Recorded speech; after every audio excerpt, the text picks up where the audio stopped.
Okay. Good afternoon students. మనం ఇంతవరకు కూడా బ్యాంక్ అకౌంట్స్ షెడ్యూల్స్లో లాభ నష్టాల ఖాతా కానీ అలాగే ఆస్తి అప్పుల పట్టిక ఏ విధంగా తయారు చేయాలి మనం చూసాం. అలాగే ఆస్తి అప్పుల పట్టిక లాభ నష్టాల ఖాతా కలిపి ఏ విధంగా చేయాలో మనం చూసాం. దాంతోపాటు స్టార్టింగ్ కొన్ని చెప్పాను, అనుగ్రహ దినాలతో మోడల్, అది కూడా ఒకసారి మీరు ఈరోజు చూసేస్తే సరిపోతుంది కంపారిజన్గా. నెక్స్ట్ క్లాస్ నుంచి ఇన్సూరెన్స్ కంపెనీస్ మనం స్టార్ట్ చేద్దాం. థర్డ్ యూనిట్, ఫోర్త్ యూనిట్ మనం ఇన్సూరెన్స్ కంపెనీస్ చూద్దాం తర్వాత యూనిట్లో. ఇప్పుడు మనం వర్తకపు లాభ నష్టాల ఖాతా మరియు షెడ్యూల్స్ ప్రకారం ఆస్తి అప్పుల పట్టిక. లాభ నష్టాల ఖాతాలో మనకి 13, 14, 15, 16 షెడ్యూల్స్ వస్తాయి. అలాగే ఆస్తి అప్పుల పట్టిక 1 నుంచి 12 వరకు ఆస్తుల అప్పులు, 1 నుంచి 5 వరకు అప్పులు, 6 నుంచి 11 వరకు ఆస్తులు వస్తాయి. తర్వాత ఆగంతుకాలు మనకి షెడ్యూల్ నెంబర్ 12లో మనకు వస్తుంది. అలాగే 13, 14 ఆదాయాలు, 15, 16 వ్యయాలు మనకు లెక్క రావడం అనేది జరిగింది. ఓకే, స్క్రీన్ షేర్ చేస్తాను.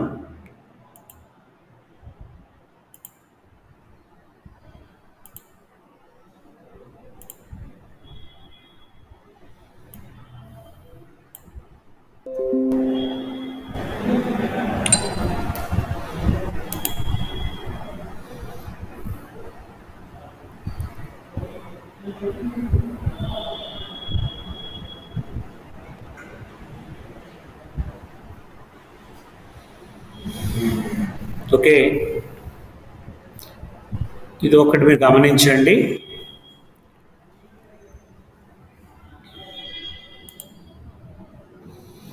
ముప్పై 31/3/2008 ఆంధ్రా బ్యాంక్ యొక్క అంకణ క్రింది విధంగా ఉంది. డిస్కౌంట్ చేసిన బిల్లులు ఏప్రిల్ 1, 2007 డిస్కౌంట్ చేసిన బిల్లులు ఇదమ్మా మొత్తం 51,050, 51,50,000. ఇది డిస్కౌంట్ చేసిన బిల్లులు. ఇది ఏప్రిల్ 1, 2007 డిస్కౌంట్ చేసిన బిల్లులపై రిబేటు అంటే డిస్కౌంట్ 30,501 రూపాయలు ఇచ్చాడు. అలాగే వసూలైన డిస్కౌంట్, ఆల్రెడీ మనకు వసూలైన డిస్కౌంట్ 1,45,500 రూపాయలు ఇచ్చాడు. పైన తెలిపిన డిస్కౌంట్ చేసిన బిల్లుల విశ్లేషణ క్రింది విధంగా చూపడం అయింది అన్నట్టు. దాన్ని ఏ విధంగా మనకు చూపిస్తున్నాడు విశ్లేషణ చేసిన బిల్లుని అనే దాన్ని చూడండి ఒకసారి. బిల్లు తేదీ మొత్తం, కాల వ్యవధి 6 నెలలు అన్నాడు.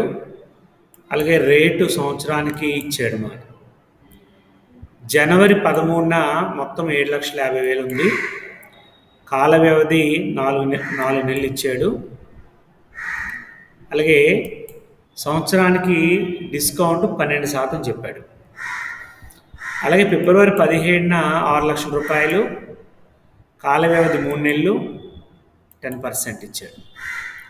మార్చి 6 అలాగే మనకి 4,00,000 రూపాయలు ఇచ్చాడు. అలాగే 4 నెలలు గడువు కాలం ఇచ్చాడు, 11% ఇచ్చాడమ్మా. మార్చి 16 2,00,000 రూపాయలు, 2 నెలల కాల వ్యవధి ఇచ్చాడు, 10% ఇచ్చాడు.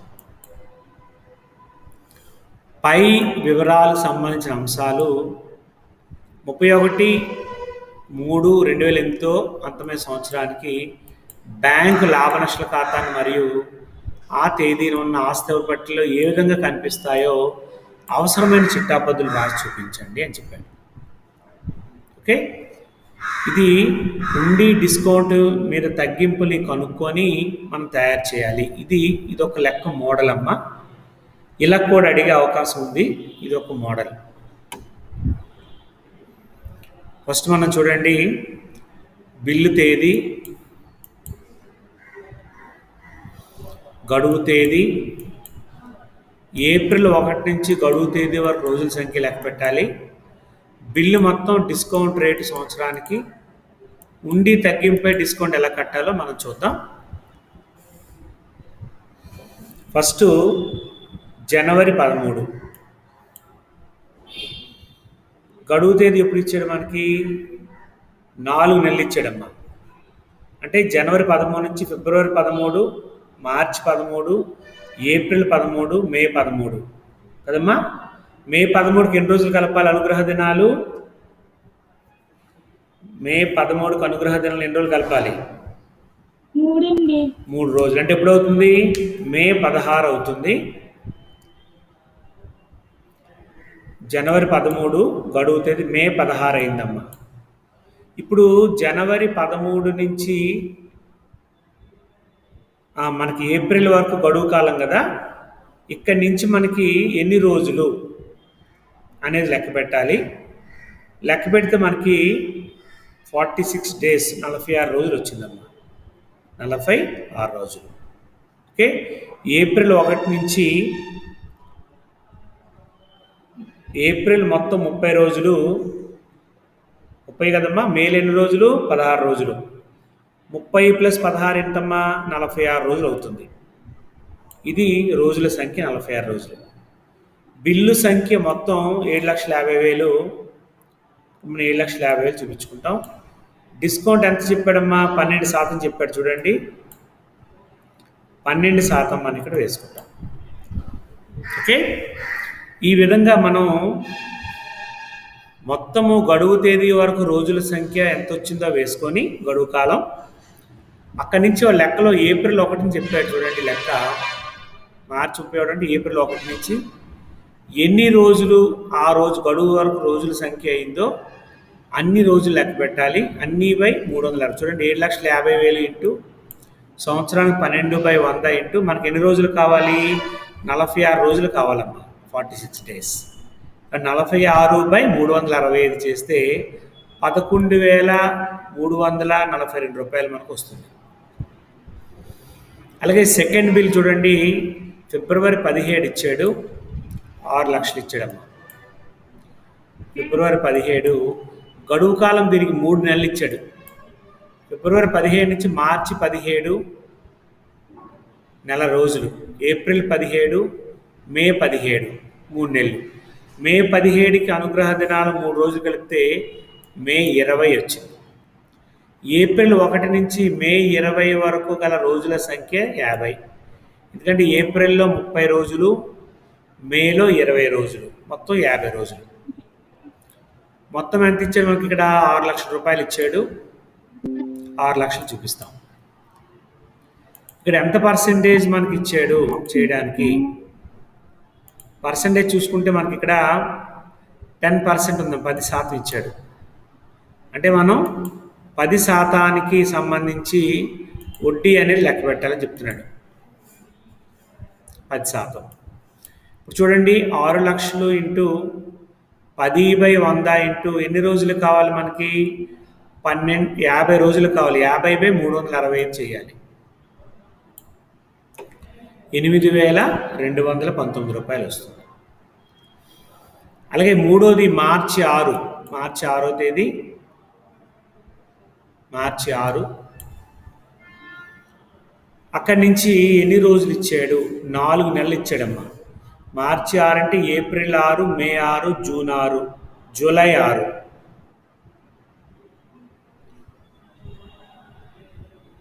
నాలుగు నెలలు కదా. మార్చి, ఏప్రిల్, మే, జూన్. జూన్ తర్వాత జూలై.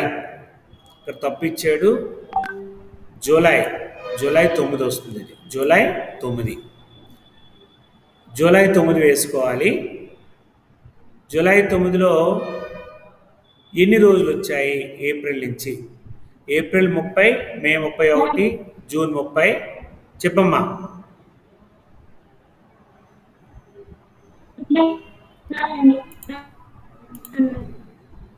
వినపట్లేదమ్మా. చెప్పు ఏంటి? పెట్టాను.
వచ్చారా?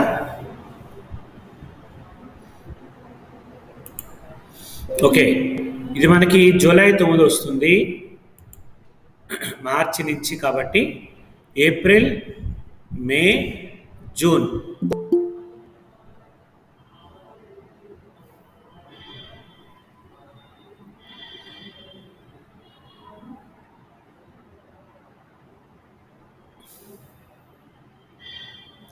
కాబట్టి ఇక్కడికి మనకి 100 రోజులు చూపిస్తున్నాడు. 100 రోజులు అమౌంట్ ఎంత ఉంది ఇక్కడ చూడండి, 4 లక్షలు ఉంది.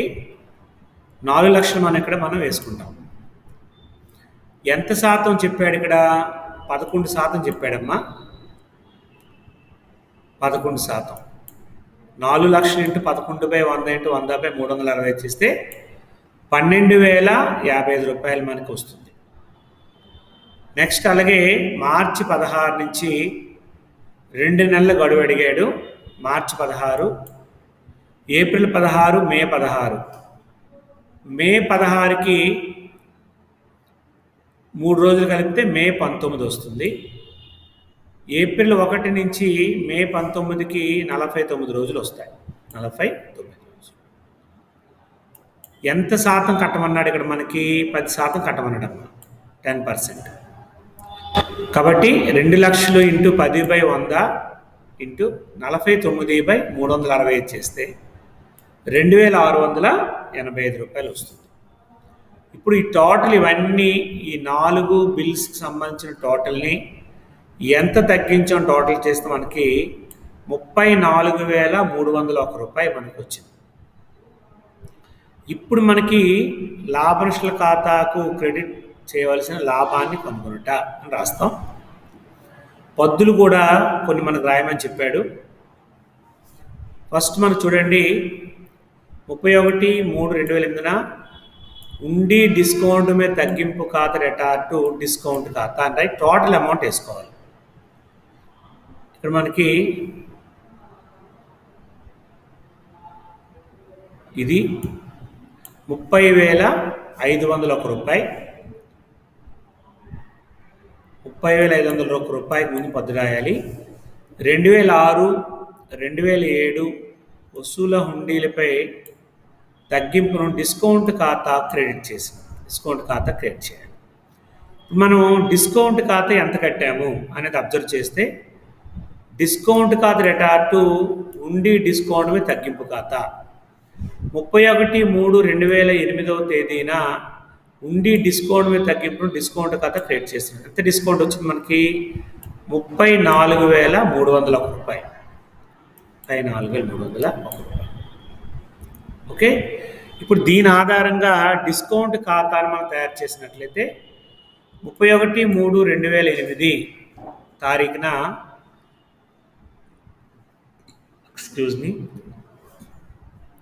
ఉండి డిస్కౌంట్ మీద తగ్గింపు 34,100 చూడండి. ఇది డిస్కౌంట్ చేస్తే 2 ఉండి డిస్కౌంట్ తగ్గింపు ఖాతా. ఇది మొదటిది బై హుండీ మీద డిస్కౌంట్ తగ్గింపు ఖాతా. ఇది అలాగే ఇక్కడ చూడండి, డిస్కౌంట్ ఖాతా ఏంటంటే లాభ నష్టాల ఖాతా. లాభ నష్టాల ఖాతాకి మళ్ళీ టోటల్ మనం 1,45,000 మళ్ళించుకోమని చెప్పాడు మనకి. ఇదిగోండి వసూలైన డిస్కౌంట్. ఇది 1,45,500. దానికి పొద్దే డిస్కౌంట్ ఖాతా అంటే లాభ నష్టాల ఖాతా 1,00,000. ఇది డిస్కౌంట్ ఖాతా. టోటల్ 1,76,001 రూపాయి వస్తుంది. బ్యాలెన్స్ లాభ నష్టాల ఖాతాకి ఎంత మళ్ళించా? 1,41,700. దానికి సంబంధించిన పద్దు విధంగా రాయాలి. ఓకే, ఇది ఒక మోడల్ అమ్మ. మనకి ఇందులో ముఖ్యమైనటువంటి మోడల్స్ లాభ నష్టాల ఖాతా ఒకటి తయారు చేయడం. రెండోది లాభ నష్టాల ఖాతాతో పాటు ఓన్లీ ఆస్తి అప్పుల పట్టిక తయారు చేయడం. ఆస్తి అప్పుల పట్టిక తర్వాత వర్తక లాభ నష్టాల ఖాతా, ఆస్తి అప్పుల పట్టిక కలిపి తయారు చేయడం. మూడోది డిస్కౌంట్ బిల్లులు. ఇది ఈ మోడల్, డిస్కౌంట్ మోడల్ సంబంధించి గడువు కాలం కట్టడం, గడువు కాలాన్ని ఏర్పాటు చేయడం. ఇది మనకు సంబంధించినటువంటిది ఉన్నాయి.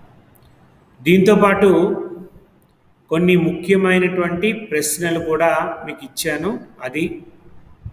ఇది ఒక 2 minutes ఉండండి. క్వశ్చన్ పేపర్ కూడా ఈరోజు మీకు క్వశ్చన్ పేపర్ చెప్తాను, ఒక నిమిషం ఉండండి. క్వశ్చన్ పేపర్ కూడా ఎలా వస్తుందో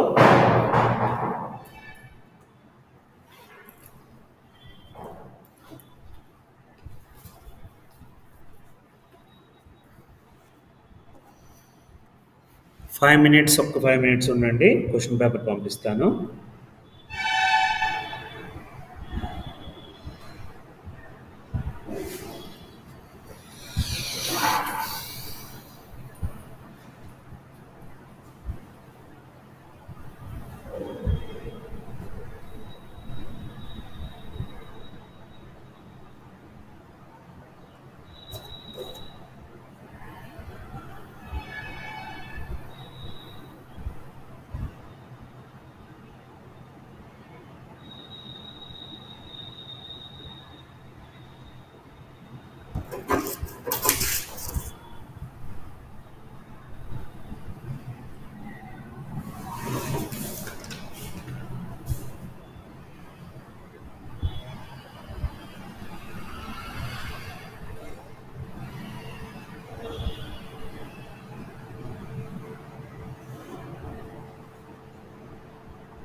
హలో,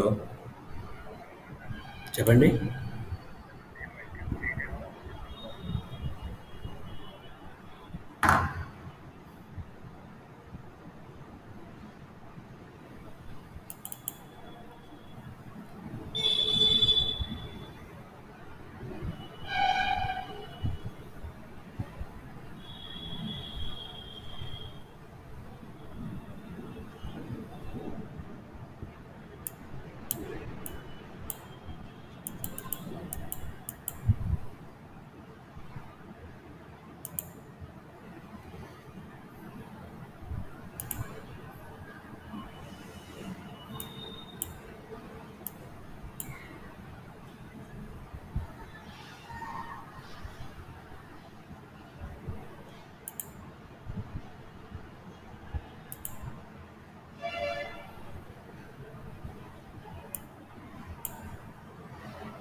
ఓకేనమ్మా, కనిపించిందిరా?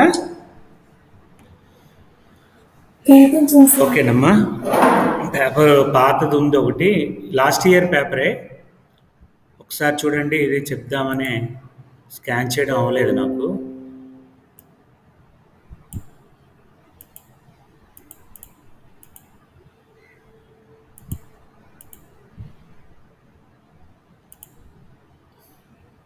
ఓకే, ఇది చూడండి, లాస్ట్ ఇయర్ వచ్చినటువంటి క్వశ్చన్ పేపర్ అమ్మ ఇది. Accounting for service organisations 15-16 batch. First మీకు 8 క్వశ్చన్స్ ఉంటాయమ్మా. 8 క్వశ్చన్స్ ఉంటాయి టోటల్గా. 8 క్వశ్చన్లో మీరు 5 క్వశ్చన్స్ రాయాలమ్మా. 5 క్వశ్చన్స్ చూడండి, ఇక్కడ ఇచ్చిన మనకి 5 × 5 25 మార్క్స్. ఫస్ట్ లాభ నష్ట లేదా లాభరహిత వ్యవస్థల ఉద్దేశాలు ఏంటి, నాన్ ప్రాఫిట్ ఆర్గనైజేషన్ యొక్క స్థాపించడానికి వాళ్ళకు ఉన్న ముఖ్య ఉద్దేశం ఏంటి, ఇది ఫస్ట్ ప్రశ్న. రెండు చూడండి, జంట ఖాతా విధానం లక్షణాలు అడిగాడమ్మా. డబుల్ అకౌంట్ సిస్టమ్ యొక్క లక్షణాలు, ఈ రెండు కూడా మొదటి యూనిట్లోవే ప్రెసెన్స్. మూడో చూడండి, డిస్కౌంట్ చేసిన బిల్లులపై రిబేట్ అంటే ఏంటి, బిల్లులు డిస్కౌంట్ చేశాము దాని మీద రిబేట్ ఏంటి అంటే, ఆల్రెడీ డిస్కౌంట్ చేసిన బిల్లులు బ్యాంకులో ఉంటాయి. మనం దీనికి సంబంధించి జనరల్గా మనం అబ్జర్వ్ చేసినట్లయితే, మీరు వసూలు బిల్లులు చాప్టర్ వినే ఉంటారు. వసూలు బిల్లులు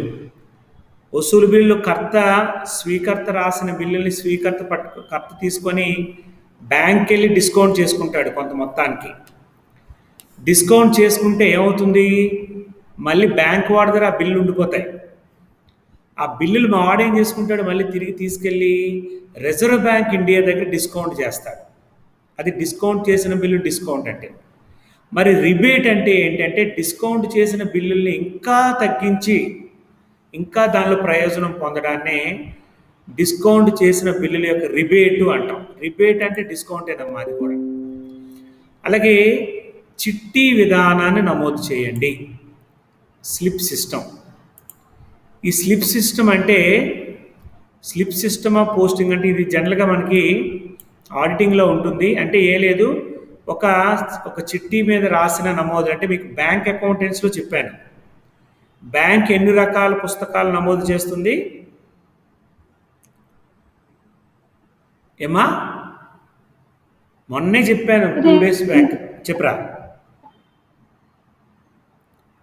బ్యాంకు నగదు పుస్తకాన్ని నమోదు చేస్తుంది, ఆవర్జ ఖాతాలు నమోదు చేస్తుంది. 2 రకాల నగదు పుస్తకాలు నమోదు చేస్తుంది కదా. ఒకటి రఫ్ క్యాష్ బుక్, రెండోది ఫెయిర్ క్యాష్ బుక్ కదమ్మా. ఈ రఫ్ క్యాష్ బుక్లో రాసేదాన్నే చిట్టి విధానం అంటాం. నెక్స్ట్ తర్వాత చూడండి, మిగులు పంపిణీ. ఈ పదం విన్నారమ్మా, చెప్పండి. వాయిస్ వినబడుతుందమ్మా? ఎవరో మాట్లాడుతున్నారు. మిగులు పంపిణీ పదం విన్నారా?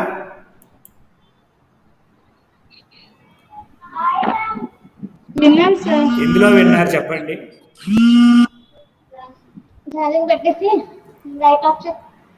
ఎందులో విన్నాం మిగులు పంపిణీ?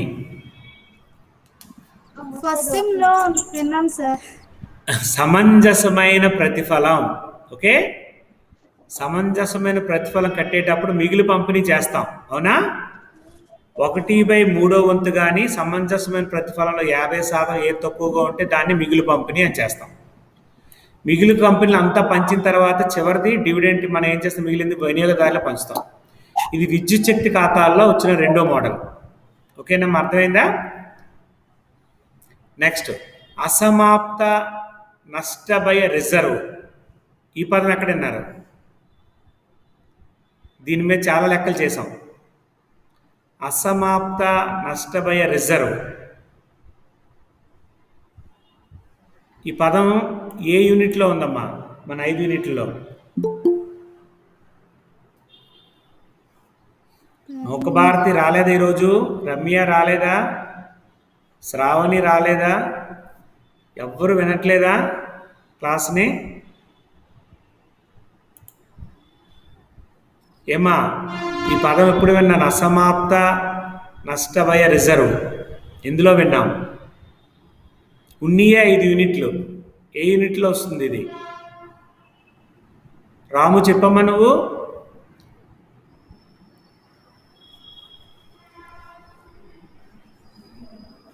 అస్సలు గుర్తుండట్లేదు మీకు అమ్మా.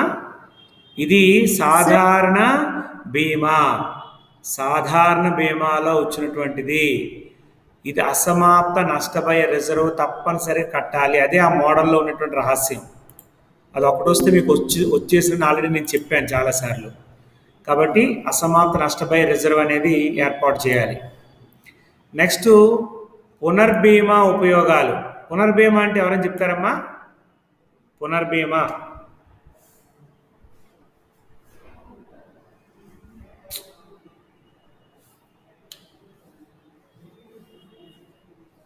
పునర్బీమా అంటే తెలియదమ్మా ఎవరికిను? పునర్బీమా అన్నా, ద్వంద్వ బీమా అన్నా అలా చెప్తూనే ఉన్నాను బీమా చాప్టర్లో. సార్ చెప్పమ్మా. కొన్ని బీమా కంపెనీలు పెద్ద మొత్తంలోనే బీమా పాలసీ జారీ చేస్తారు కదా సార్. అవునమ్మా. పాలసీదారులకు. అవును. దాన్ని అదే ఆ పాలసీ మొత్తాన్ని పునర్బీమా అంటారు సార్. వెరీ సగం వరకు వచ్చి అయిపోయింది. అదేంటంటే మనం బీమా కంపెనీలో ఎక్కువ మొత్తం బీమా చేస్తాము. అలాగా పెద్ద మొత్తంలో బీమా కంపెనీ భరించలేదు కాబట్టి మన తరపున మనం కట్టిన డబ్బులో కొంత డబ్బుల్ని వేరే కంపెనీలో బీమా చేస్తుందమ్మా బీమా కంపెనీ. దాన్ని ఏమంటామండి? పునర్బీమా అంటాం. అప్పుడు ఏమవుతుంది?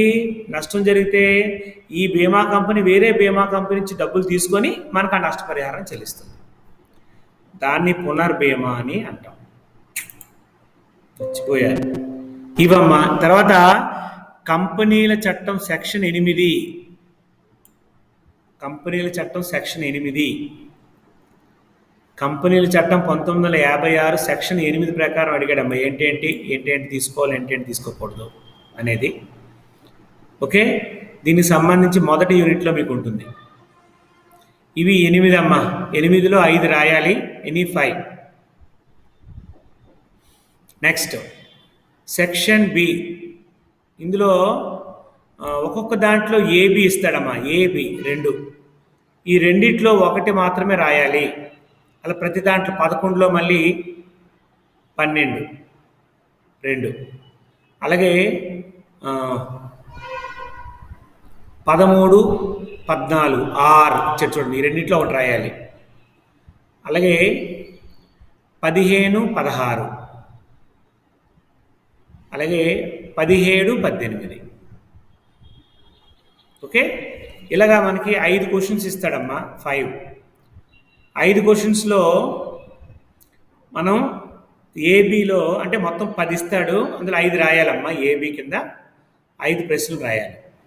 ఫస్ట్ 9వ క్వశ్చన్ చూడండి. కంపెనీల చట్టం 2013 ప్రకారము లాభము చేయని కంపెనీల యొక్క రిజిస్టర్డ్ చేసే ప్రక్రియను చర్చించండి. మొదటి యూనిట్లో రిజిస్ట్రేషన్ ఎలా చేయించాలి, నాన్ ప్రాఫిట్ ఆర్గనైజేషన్స్ అంటే లాభ నష్టరహిత సంస్థలు ఏ విధంగా రిజిస్ట్రేషన్ చేస్తాయి, నిబంధనలు ఏంటి. ఈ థియరీ క్వశ్చన్ కూడా మీకు రెండోసారి నేను ఎక్స్ప్లెయిన్ చేశాను. ఇది రెండోది విద్యా సంస్థల యొక్క అకౌంటింగ్ గురించి వ్రాయండి. ఇది మీకు వదిలేమని చెప్పాను, ఇది అవసరం లేదని చెప్పి ఇది ఒకటి నేర్చుకోండి. నెక్స్ట్ రెండోది జంట ఖాతా విధానం యొక్క లాభ నష్టాలు. మొదటి యూనిట్లోనే ఇది కూడా జంట ఖాతా విధానం యొక్క లాభ నష్టాలు. లేదా మరొక లెక్క ఇచ్చాడు చూడండి, ఇది ఇంగ్లీష్లో తెలుగులో చూపిస్తాను. 31/3/2016 19 విద్యుత్ కంపెనీ యొక్క నిల్వలు క్రింది విధంగా ఉన్నాయి అన్నాడు. మూలధనం, వాటా మూలధనం, ఫిక్స్డ్ డిపాజిట్లు, స్థిరాస్తులకు తరుగుదల, రిజర్వ్ నిధి 8% సెక్యూరిటీల్లో 6 లక్షలు పెట్టుబడి, ఆగంతుకు రిజర్వు 7%, ప్రభుత్వంలో 1,20,000 పెట్టుబడి పెట్టమన్నాడు. స్థిరాస్తుల కోసం వినియోగించిన సంపద 20,000 చేయమన్నాడు. వినియోగదారుల డిపాజిట్ 4 లక్షలు చేయమన్నాడు. టారిఫ్ మరియు డివిడెండ్ రిజర్వ్ ₹1,00,000, అభివృద్ధి రిజర్వు 80,000. 12% డిబెంచర్లు. రాష్ట్ర విద్యుత్ బోర్డు నుంచి రుణం 2,50,000. కంటికి కనిపించిన ఆస్తులు 80,000. ప్రస్తుత ఆస్తులు ప్రస్తుత నెలసరి సగటు 1,50,000. 2015-2016 సంవత్సరంలో కంపెనీ పన్ను తర్వాత ₹2,80,000 లాభం ఆర్జించింది. బ్యాంకు రేటు 10%గా భావించి లాభాలను ఏ విధంగా పరిగణిస్తారు. ఇదమ్మా లెక్క. ఓకే, ఇది ఒక ప్రాబ్లం, ఒక థియరీ ఇచ్చాడు. జంట ఖాతా విధానం రెండిట్లో ఒకటి రాయాలి మీరు. నెక్స్ట్ 13లో ఒక బ్యాంక్ యొక్క లాభ నష్టాల ఖాతాలోని వివిధ షెడ్యూల్స్ చూడండి. ఒక థియరీ ఒక లెక్క ఇస్తున్నాడమ్మా, కాబట్టి ప్రాబ్లం లేదు, మీరు థియరీ కూడా చదువుకున్నా చక్కగా చేయొచ్చు. ఒక బ్యాంక్ యొక్క లాభ నష్టాల ఖాతాల షెడ్యూల్ చెప్పమన్నాడమ్మా. షెడ్యూల్ గుర్తున్నాయమ్మా? బ్యాంక్ ఖాతాల షెడ్యూళ్ళు, లాభ నష్టాల ఖాతా షెడ్యూల్ గుర్తున్నాయా? ఇప్పుడు చేస్తుంది అదే. 13, 14 ఆదాయాలు, 15, 16 దానికి సంబంధించి ఒక నమూనా వేసుకొని ఏ అంశాలు వస్తాయి, పర్టికులర్ ఆదాయాల్లో ఏంటంటే వస్తాయి, అలాగే ఇతర ఆదాయాల్లో ఏంటంటే వస్తాయి, చెల్లించిన వడ్డీలో ఏంటంటే వస్తాయి, నిర్వహణ ఖర్చులు ఏంటంటే వస్తాయి, లాభం తర్వాత వినియోగదారులకి ఎలాగ మళ్లించాలి, ఎంత పర్సెంటేజ్ మళ్లించాలి, శాసనాత్మక రిజర్వ్కి ఎంత మళ్లించాలి, ఇవన్నీ రాయాలమ్మా.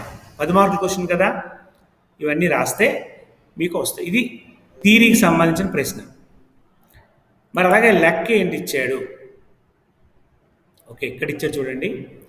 31/3/2016 నాటి న్యూ బ్యాంక్ లిమిటెడ్ యొక్క వివరాల నుండి నిర్ణీత ఫారంలో ఆస్తి అప్పుల పట్టిక తయారు చేయమని చెప్పాడమ్మా. ఆస్తి అప్పుల పట్టిక, చెల్లించిన మూలధనం, డిస్కౌంట్ చేసిన బిల్లులు, రిజర్వ్ నిధి, క్యాష్ క్రెడిట్లు, ఓవర్ డ్రాఫ్ట్లు, క్లెయిమ్ చేయని డివిడెంట్లు, రుణాలు, ఫిక్స్డ్ డిపాజిట్లు, లాభ నష్టాల ఖాతా నిల్వ, అలాగే కరెంట్ డిపాజిట్లు, ఫర్నిచర్, చేతిలో నగదు, రిజర్వ్ బ్యాంక్ వద్ద నగదు, బ్రాంచ్ సర్దుబాట్లు, పెట్టుబడులు, రుణాలు, క్రెడిట్, ఆగంతుకు రిజర్వ్. ఒక్క సర్దుబాటు కూడా ఇవ్వలేదమ్మా, ఓన్లీ ఫెయిర్గా ఆస్తుల పట్టిక ఒకటే వేయమన్నాడు. ఇది రెండింటిలో ఏదో ఒక లెక్క మీరు చేయాలి. నెక్స్ట్ 15 చూడండి. బీమాను నిర్వచించి బీమాల రకాలు. బీమా రకాలు ఏమైనా గుర్తున్నాయమ్మా? ఉన్నాయి సార్. అవి రాయాలి. అలాగే ఒక లెక్క ఇచ్చాడు చూడండి. 31/3/2016 అంతమైన సంవత్సరం కింద వివరాలండి. జీవిత బీమా కంపెనీ యొక్క రాబడి ఖాతాను తయారు చేయండి అన్నాడు.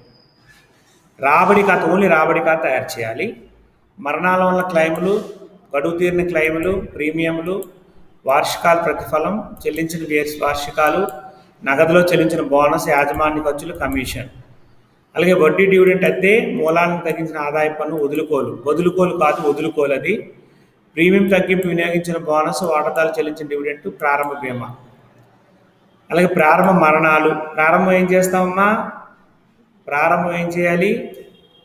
తీసివేయాలి సార్. తీసియాలి. Primary. Very good. ముగింపు కలపాలి. వెరీ గుడ్ అమ్మా. కలపాలి సార్. ఓకే, ఇది లెక్క తీరి ఇచ్చే రెండిట్లో ఏదైనా ఒకటి చేయొచ్చు. నెక్స్ట్ 17 జీవిత బీమా సాధారణ మధ్య గల తేడాలు. చూసారా, రెండింటి మధ్య తేడాలు అడిగాడు క్వశ్చన్. ఒక లెక్క కూడా ఇచ్చాడు. ఆంధ్ర బీమా కంపెనీ యొక్క సముద్ర బీమాకు సంబంధించిన వివరాలు. ఈ సముద్ర బీమా సముద్ర వివరాలు ఇచ్చాడు. రాలేదా? సంతకం పెట్టేసి సంతకం పెట్టేసి పెట్టియదా? ఇది ఫిలప్ చేసి మళ్ళీ సంతకం పెట్టేసి రామకృష్ణ క్లాస్ ఎంత? ఓకేనా? ఓకే, ఇది నెక్స్ట్ క్లైమ్లు. ఇది సముద్ర బీమా అమ్మ. ఓకే, సముద్ర బీమాల క్లైమ్లు, చెల్లించిన క్లైములు. అగ్ని బీమా, సముద్ర బీమా ఉంది కదమ్మా, అందులో సముద్ర బీమా అయితే ఎంత పర్సంటేజ్ రిజర్వ్కి మళ్ళించాలి మనం? ఆగంతుకు రిజర్వులకి, ఇందాకలా చెప్పినట్టు రిజర్వ్కి. సముద్ర బీమా ఎంత మళ్ళించాలి? జీవిత బీమాలో 100% మళ్ళించాలి.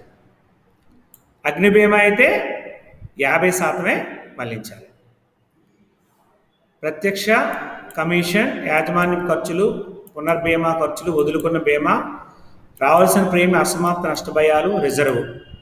పునర్బీమా పోను వచ్చిన ప్రీమియము, చెల్లించవలసినటువంటి క్లైములు, ప్రారంభ ముగింపు మాట ఈ రెండు. సముద్ర బీమా యొక్క రాబడి ఖాతాను మాత్రమే తయారు చేయమని చెప్పాడు. ఓకే, ఇలా ఉంటుందమ్మా క్వశ్చన్ పేపరు. ఈ విధంగా మీ క్వశ్చన్ పేపర్ ఉండే అవకాశం ఉంటుంది.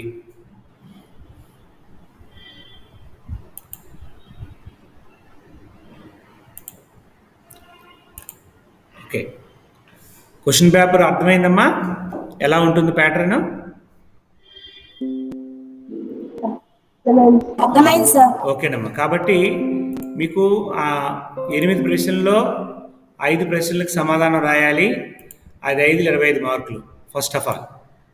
అలాగే రెండోది, మీరు రాసేటప్పుడు చేసేటప్పుడు కూడా ఏబీలు ఇస్తున్నాడు, థీరీకం లెక్క ఇస్తున్నాడు. కాబట్టి కంగారు లేదు, థీరీ అయినా రాయొచ్చు, లెక్కలైనా చేయొచ్చు. ఇదే మనకు వచ్చేవి. ఇందులో ఉన్నటువంటి లెక్కలు మీకు విద్యుత్ ఖాతా లెక్క ఒకటి ఉంది, అలాగే బ్యాంక్ సంబంధించిన లెక్క ఉంది. 2 లెక్కలు ఇంటి దగ్గర ప్రయత్నించండి. రేపటి నుంచి నేను బీమా స్టార్ట్ చేస్తాను.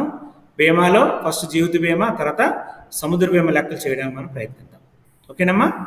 Thank you so much. Question paper మీకు వాట్సాప్లో పెట్టేశాను, చూసుకోండి. ఓకేనమ్మా? Okay sir. ఓకేనా?